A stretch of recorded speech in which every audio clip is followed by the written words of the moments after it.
Dahil sa tindi ng pinsala ng Bagyong Lawin, probinsya ng Cagayan na direktang tinamaan nito, nakatakdang isailalim sa state of calamity.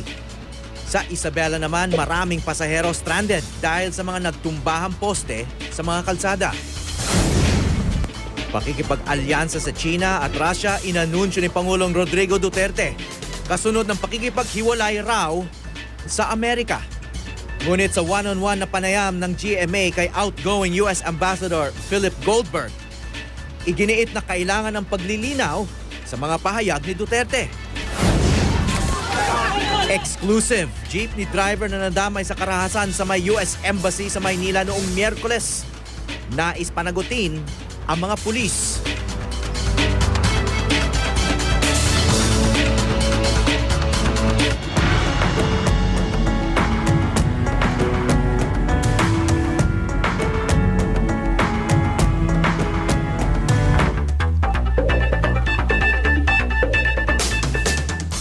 Magandang umaga po. Nakadakdang magdeklara ng state of calamity sa probinsya ng Cagayan dahil pa rin yan sa matinding pinsala na idinulot doon ng Super Typhoon Lawin.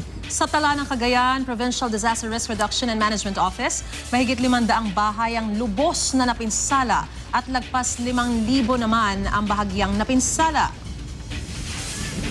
Pumalo raw sa 25,000 residente ang inilikas. Sa kabila nito, dahan-dahan na raw na ibabalik sa normal ang linya ng komunikasyon doon. Umaapila na rin ang tulong sa national government ang lokal na pamahalaan ng Cagayan. Hinagupit man ng Bagyong Lawin, 0 casualty ang naitala sa Baguio City. Pero hanggang ngayon, brownout pa rin sa buong lungsod. Sa La Trinidad, Benguet naman, 2 ang patay matapos mabaon sa gumuhong lupa habang natutulog. May news to go si Victoria Tulad. Malakas na ulan at hangin ang dala ng Bagyong Lawin sa Baguio City hanggang kahapon.